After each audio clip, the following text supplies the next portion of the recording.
So झुनॉटिक diseases म्हणजे काय, तर सगळे डिसिजेस जे प्राण्यांपासून माणसांना होतात. अराउंड 70% जे इन्फेक्शन्स आहेत माणसांना होणारी, त्यांचं काही ना काहीतरी अॅनिमल ओरिजिन आहे. म्हणजे एवढे जे आपल्याला इन्फेक्शियस डिसिजेस होतात त्यांना एका प्रकारचं झुनॉटिक नेचर ऑलरेडी आहे. सो म्हणजे फक्त करोना व्हायरस हा आला म्हणून झुनॉटिक डिसिजेसचा आता खूप एवढं प्रकाश झोतात आला, त्यांच्यावर स्पॉटलाइट आला आणि सगळेजण आता त्याच्याबद्दल बोलायला लागले. पण इन जनरल आधीपासूनच झुनॉटिक डिसिजेस माणसाला खूप अफेक्ट करतायत. सो पहिले मला अगदी पहिला मुद्दा जो कव्हर करायचा आहे तो आहे की कन्सेप्ट ऑफ वन हेल्थ. तर वन हेल्थ म्हणजे काय, तर वन हेल्थ ही एक कन्सेप्ट अशी आहे की कुठलाही जो हेल्थ रिलेटेड इश्यू आहे तो ॲनिमल, ह्युमन आणि एन्व्हायरमेंटल हेल्थ ह्या तिन्ही पॅराडाईम थ्रू ऑब्झर्व करायचा आणि ऍड्रेस करायचा प्रयत्न करायचा.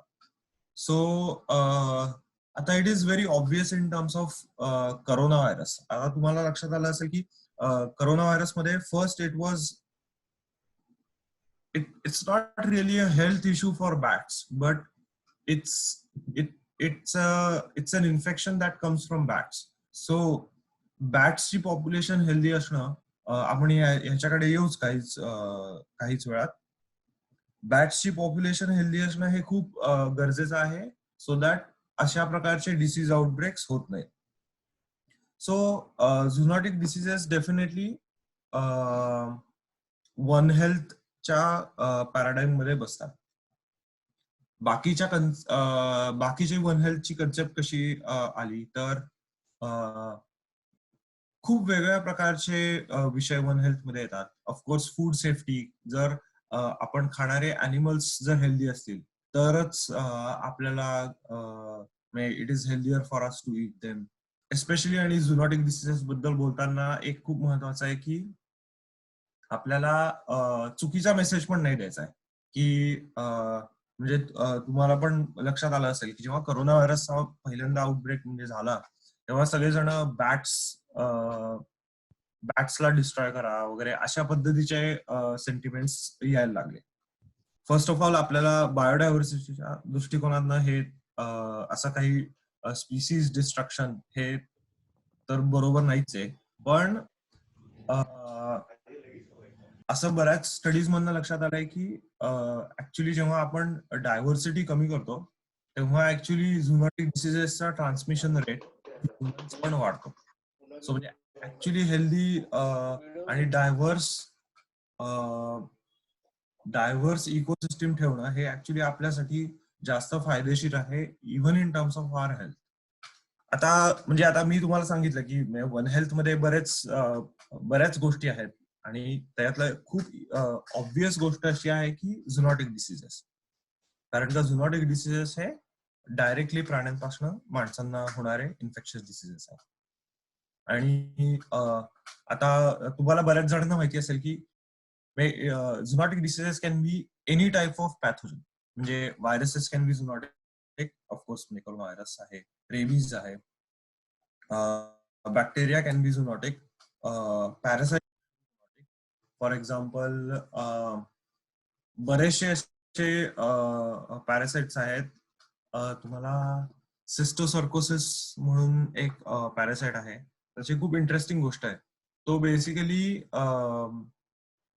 आपले जे अंग्युलेट्स असतात, म्हणजे अंग्युलेट्सचा काय अर्थ आहे की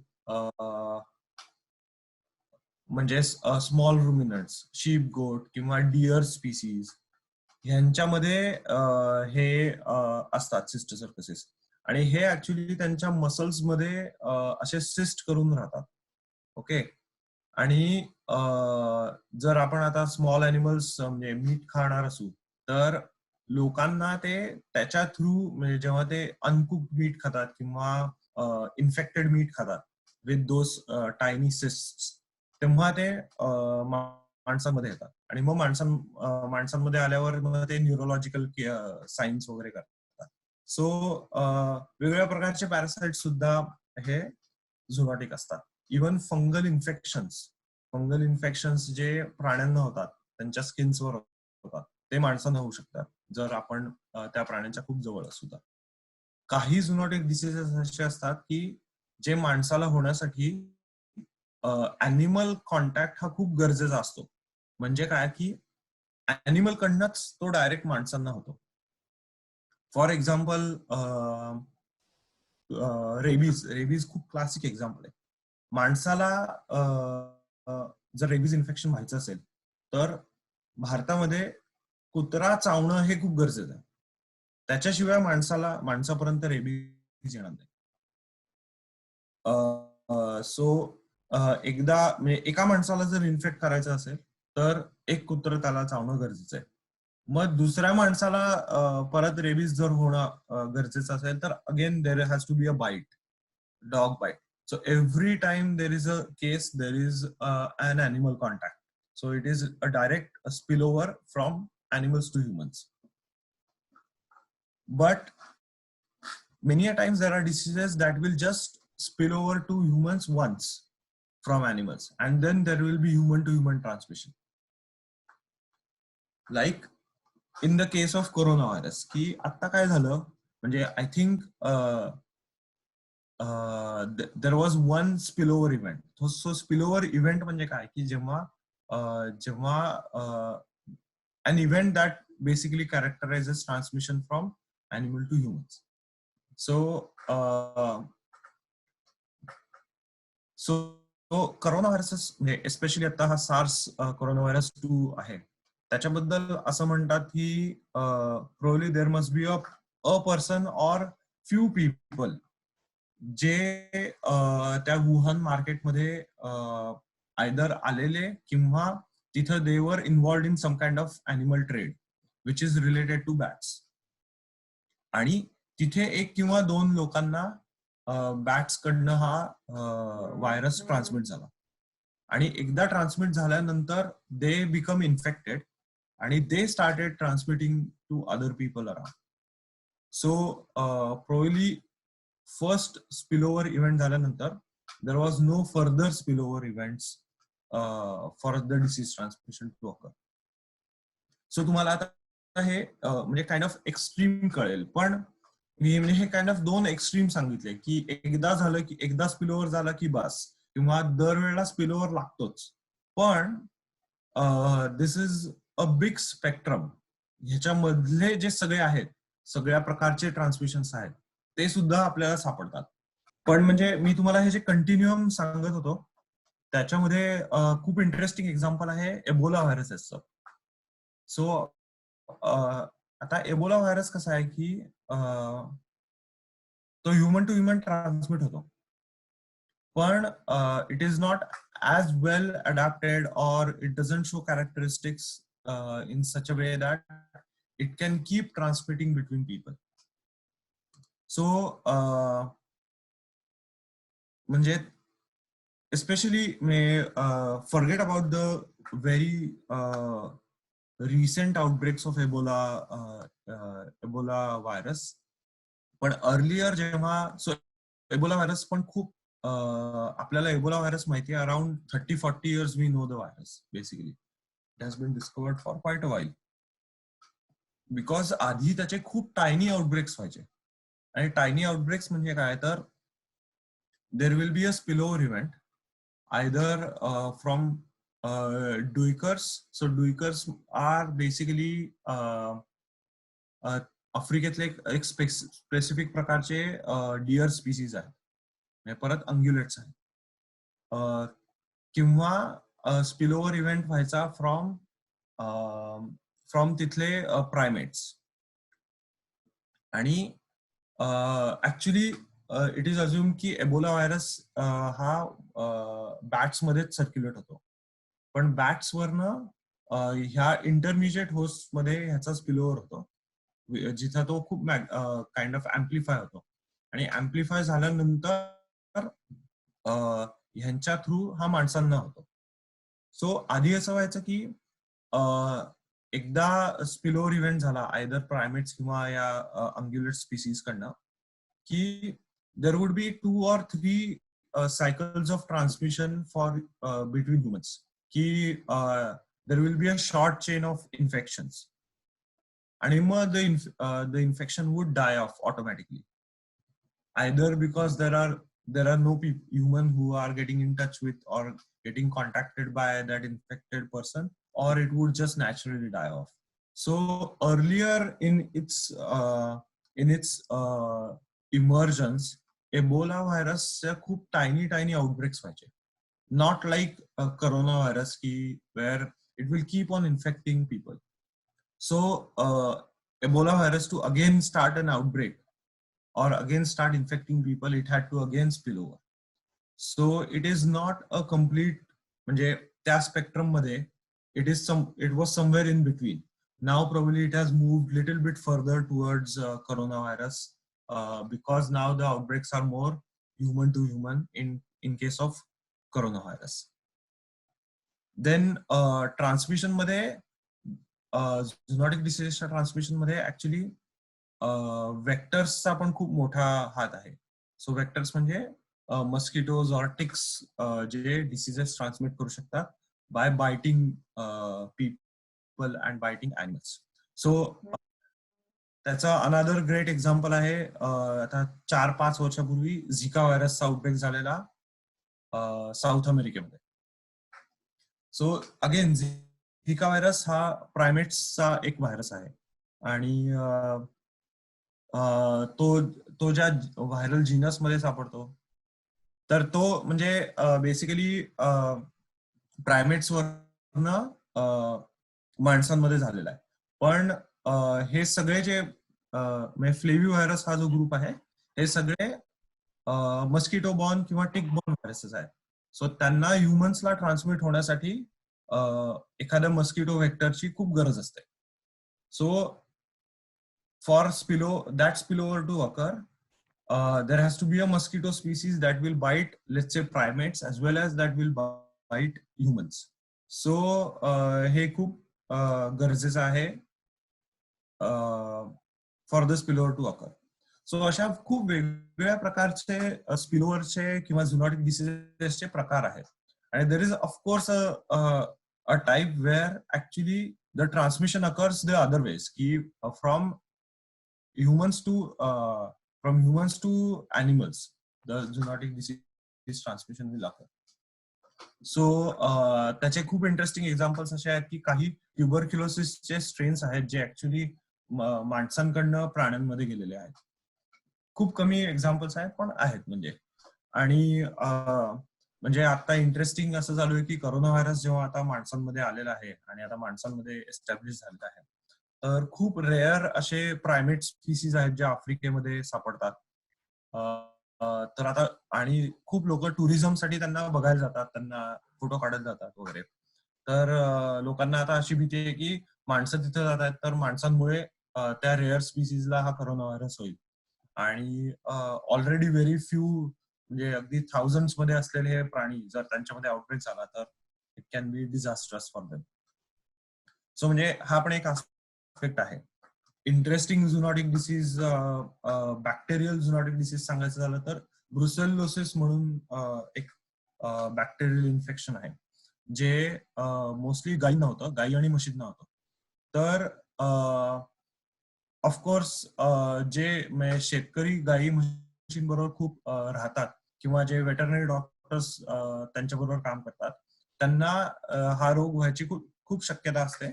आणि माणसांना जनरली त्याच्यामुळे जास्त तापच येतो आणि म्हणजे जॉईंट्स दुखतात वगैरे अशा पद्धतीचा रोग होतो. पण गायींमध्ये त्याच्यामुळे अबॉर्शन्स होतात, गायी म्हशींमध्ये त्याच्यामुळे अबॉर्शन्स होतात. आणि जेव्हा बेसिकली जो कोणी हे अबॉर्शन मॅनेज करतो त्यांनाच जास्त हे इन्फेक्शन्स होतात. पण हे काही इमर्जिंग इन्फेक्शन्स नाहीयेत, हे आता ऑलरेडी आपल्या कम्युनिटीमध्ये म्हणजे ट्रान्समिट होत आहेत आणि it's an establish disease. So हे स्लाइट डिफरन्सिएशन आपल्याला लोकांपर्यंत कळवता यायला पाहिजे. लेट्स से की एका व्हायरसला ह्युमन सेलला इन्फेक्ट करायचं असेल तर द मिनिमम रिक्वायरमेंट इज की it needs to get entry in to the human cell. Okay, so तरच तो इन्फेक्ट करू शकतो. आणि हे इन्फेक्ट करण्यासाठी there has to be glycoproteins or proteins on its surface, virus's surface, that basically matches the proteins on human cells surface. आणि हे appropriate जर प्रोटीन्स असतील तर it can get entry into the sale.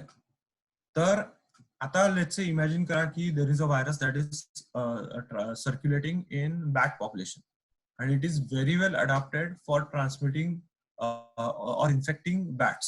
So ह्याचा अर्थ काय तर त्याचे जे प्रोटीन्स आहेत ते खूप इझिली एंट्री करून देऊ शकतात बॅट सेल्स मध्ये आणि ते can infect bat cells.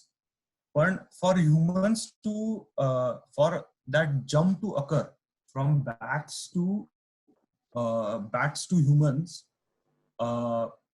there has to be a mutation that will form those proteins that are eligible or that will allow its entry into human cells. Okay, so hey mechanical in the sense it's very हे त्याचं mechanism आहे of how it spills over. पण हे promote करणारे खूप सारे drivers आहेत की फर्स्ट ऑफ ऑल तुम्हाला सगळ्यांना ही कन्सेप्ट माहिती असेल की मेनी टाइम्स बेसिकली हे म्युटेशन्स जनरली रॅन्डम असतात आणि there is no kind of set pattern की what type of mutations will occur in a specific protein or specific gene, hence in specific protein. So let's imagine की there is a virus population ज्याच्यात वेगवेगळ्या प्रकारचे हे असे mutations होत आहेत आणि त्याच्यात 100 लेट्स एक जरी आहे की ज्याच्यामुळे ह्युमन इन्फेक्शन पॉसिबल होत आहे.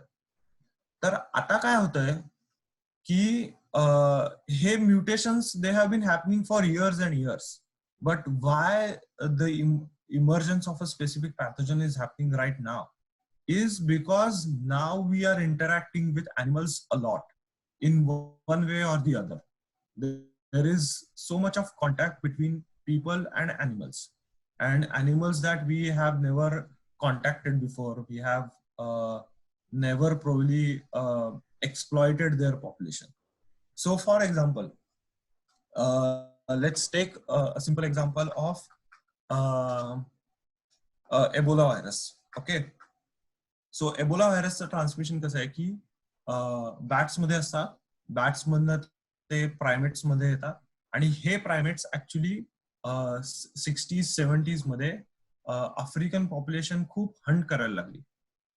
सो हंट करायला लागली म्हणजे फॉर कन्झम्पशन हंट करायला लागली, नॉट इव्हन फॉर लाईक काही वाईल्ड लाईफ ट्रेड वगैरे. सो इमॅजिन जेव्हा आपण हंटिंग करतो तेव्हा खूप खूप खूप it's a very close contact biologically. म्हणजे काय की you are using some kind of instrument to kill it, so तुम्हाला कट जाऊ शकतात, ऑफकोर्स त्या प्राण्याचं ब्लड जाऊ शकतं. सो हे खूप क्लोज बायोलॉजिकल कॉन्टॅक्ट खूप फ्रिक्वेंटली व्हायला लागले. सो हे एखादं असं एक छोटस म्युटेशन आहे की जे otherwise would have disappeared into, म्हणजे it wouldn't have survived because there were no chances for that mutation to propagate furthermore. त्यांना ह्या अपॉर्च्युनिटीज जास्त मिळायला लागल्या of possible infection into humans. आणि मग एकदा त्यांना ह्युमन एंट्री मिळाली की some of those mutations kind of survive in the sense that they get chance to replicate in humans. आणि त्याच्यामुळे हे काइंड ऑफ स्पिलओव्हर इव्हेंट होतो basically. So the reason for emergence generally is की सम kind of अँथ्रोपोजेनिक change, म्हणजे माणसामुळे तयार केलेले disturbances ज्याच्यामुळे प्राण्यांचा आणि माणसांचा कॉन्टॅक्ट खूप वाढतो. It is some kind of human fault की ज्याच्यामुळे हे इन्फेक्शन्स आता खूप जास्त प्रमाणात आपल्याला सारखे सारखे दिसायला लागले, की दर 2-4 वर्षांनी मोठा आउटब्रेक होतो जो झुनॉटिक व्हायरसेसचा असतो. सो ह्याच्यात काहीतरी आपण जे लार्ज लार्ज स्केलवर आपण हॅबिटॅट एक्सप्लॉयटेशन करतोय, लार्ज स्केलवर आपलं ग्लोबल ट्रान्सपोर्ट चालू आहे, म्हणजे खूप ट्रॅव्हल होतो, किंवा आपल्याकडे ऑफकोर्स म्हणजे हंटिंग ऑफ अॅनिमल्स आहे, किंवा इव्हन छोट्या छोट्या प्रमाणात आपण लार्ज स्केलवर ऍग्रिकल्चर करतो. सो आपण इमॅजिन, आपण मोठी जमीन जेव्हा ऍग्रिकल्चर मध्ये कन्वर्ट करतो तेव्हा तिथले खूप सारे रोडंट्स हे सडनली माणसाच्या कॉन्टॅक्ट मध्ये यायला लागतात. आणि म्हणजे ह्या पद्धतीचे जे लार्ज स्केल चेंजेस आहेत त्याच्यामुळे खूप प्रकारचे नवीन डिसीजेस माणसाला एक्सपोज होत आहेत, आणि त्याच्यामुळे खूप सारे नवीन डिसीजेस इमर्ज होत आहेत. सो हा खूप महत्वाचा मेसेज आहे असं मला वाटतं, की ह्याचं मेन कारण आहे ते बेसिकली क्लायमेट चेंज आणि आपण लार्ज स्केलवर जे एक्सप्लॉयटेशन ऑफ हॅबिटॅट करतोय ते आहे. आणि म्हणून हा, म्हणजे मी जे पहिल्यांदा तुम्हाला वन हेल्थ जी कन्सेप्ट सांगितली, it basically ties down to that, की eventually health of our planet or our environment is crucial for our safety in general, for public health. कारण का the more we basically go and destroy environment, the more such infections will start coming up or cropping up.